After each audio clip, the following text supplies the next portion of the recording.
Donc, tu me parlais de ton retour sur la formation naturo. Ouais. Donc là, effectivement, j'ai l'impression d'être dans un train et qui va à toute vitesse. Et là, il faut que j'y aille parce que c'est vraiment, c'est un réveil, quoi. C'est-à-dire que c'est un bouleversement intérieur, à l'intérieur de moi. Et en même temps, je suis, j'ai cette peur qui est toujours là où je me dis, t'es toute seule, t'as des enfants à charge, t'as ça, t'as ça. Mais dans ce train, bah, finalement, même s'il il va très vite et du coup, il te fait vite oublier que tu es une maman avec des enfants à charge et plein de factures à payer, quoi. C'est-à-dire que dans cette formation, finalement, le fait d'y être depuis que j'y suis, c'est tellement un bouleversement, mais quelque chose de bon en même temps. Et donc, il me réveille et qui me dit, non, mais voilà, c'est ça que tu veux faire, c'est ça que tu as envie de faire. Et aujourd'hui, de toute façon, qu'est-ce qui peut t'en empêcher? C'est ça. Rien. Ça devient ton essentiel, en fait, tu vois. Devient mon essentiel, exactement. Et la formation en elle-même m'a tellement, où j'ai eu des doutes, où je me suis dit, waouh, je suis larguée, je vais avoir 50 balais, les filles, elles ont peut-être 20 ans, elles sont étudiantes, elles sortent des études où elles ont eu un métier plutôt, voilà, peut-être lié au corps médical et autres, donc peut-être plus de facilité sur la biologie, etc.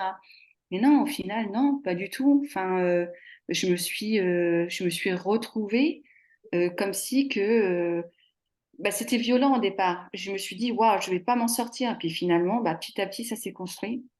J'ai pu revenir sur des choses parce que ça allait très vite, comme dans le train, en fin de compte. J'ai pu revenir sur des choses, j'ai pu réapprendre, j'ai pu me recentrer sur moi-même. J'ai eu des doutes, mais en même temps, j'ai eu des vraies questions qui m'ont fait, voilà, qui m'ont fait réagir, réagir à la fois avec violence et avec douceur. C'est ça qui est compliqué à décrire. C'est-à-dire que c'est à la fois, ça perturbe, voilà, et en même temps, bah, ça fait du bien parce que on sait, bah, je me dis que bah, c'est là où je veux être, quoi. Tout simplement. C'est même si il y a des choses un peu négatives autour de moi qui pourraient me dire attention, il y a ci, attention, il y a ça. J'arrive à passer au-dessus aujourd'hui, vraiment. Alors que je pense que quand j'ai commencé, j'y étais pas du tout, hein. Franchement, j'y étais pas. Je suis vraiment pas. Enfin, t'as eu des, enfin, et puis t'as eu des choses qui sont arrivées pour t'empêcher d'y aller, mais tu sais que tu es créateur de ta vie. Et C'est peut-être que toi, si tu t'empêchais quelque part d'y aller, et c'était que la manifestation de ça. Oui, ah oui. Mon fils est parti à l'hôpital pendant la formation. Il a fait deux, trois allers-retours. Il a été complètement déscolarisé. Il passe le bac. J'avais un stress de dingue parce que, bah, comme c'est un bac continu, c'est les notes tout au long de l'année qui comptent et c'est différent. Je me suis dit, mais comment il va faire, etc. Enfin, il y avait plein de choses hein, qui sont rentrées en ligne de compte. Mais c'est bah, quelque part, j'arrivais quand même à trouver ma force. Et c'est là qu'on se dit, bon, bah, c'est ce que tu veux faire, il n'y a pas de doute. Voilà, il faut avancer maintenant. Tu es dans le train.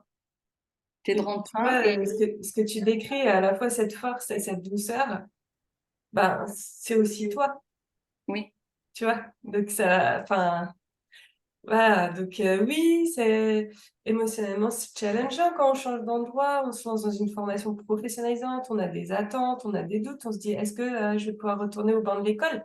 Et moi, j'ai tout fait pour que ce soit le plus accessible possible. Qu'est-ce que tu en penses de ça? Toi qui avais peur de re-rentrer dans ah, l'apprentissage. mais complètement, complètement, parce que ça va droit à l'essentiel, vraiment. C'est rempli d'informations. Il y a plein de choses de part et d'autre. Ça peut être que ça soit des documentaires, que ce soit des cours, etc. Et c'est hyper complet. Des fois, je me disais, mais t'as pas eu le temps de regarder ça, t'as pas eu le temps. Ça se trouve, il y aura des questions quand on va être en visio.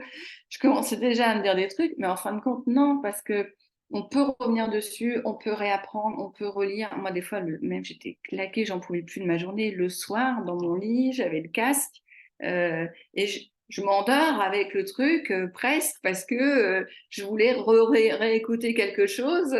Enfin voilà. Mais c'est ça qui est plaisant, c'est que, enfin moi j'ai bientôt 50 ans, je vais pas dire que je suis pas vieille non plus, mais en même temps j'ai l'école. Moi, la dernière fois que j'étais sur le banc de l'école, j'avais 20 ans. Et retenir tous ces trucs-là, je me suis dit, mais est-ce que je vais y arriver, quoi? Donc, non, non, C'est vraiment. légitime, c'est légitime. Mais voilà, quand on est passionné, voilà, tout ça, ça engage beaucoup de peur. Est-ce que je vais pouvoir apprendre les nouvelles compétences? Et puis après, est-ce que je vais pouvoir vraiment m'engager dans ma reconversion professionnelle et tout ça? Mm. Là, c'est challengeant, mais je pense que si aussi, bah, nous, on essaie de vous accompagner au mieux. Si aussi on est bien accompagné, voilà, ça donne aussi l'enthousiasme, la force. Tu vois aussi les autres stagiaires de ta session. Tout ça, ça fait relativiser. Moi, je vois en toi beaucoup de confiance. Tu vois? Quand tu me dis, finalement les doutes, ils ont peu d'emprise. Oui, ils ont peu d'emprise parce que la seule chose qui me fait pas dormir la nuit, c'est mes crises d'arthrose, mais pas mes doutes. On va bientôt y remédier. Mais mes doutes, non. Je me réveille le matin, je me dis, non, Top. non, vraiment. Bah, merci de ton témoignage.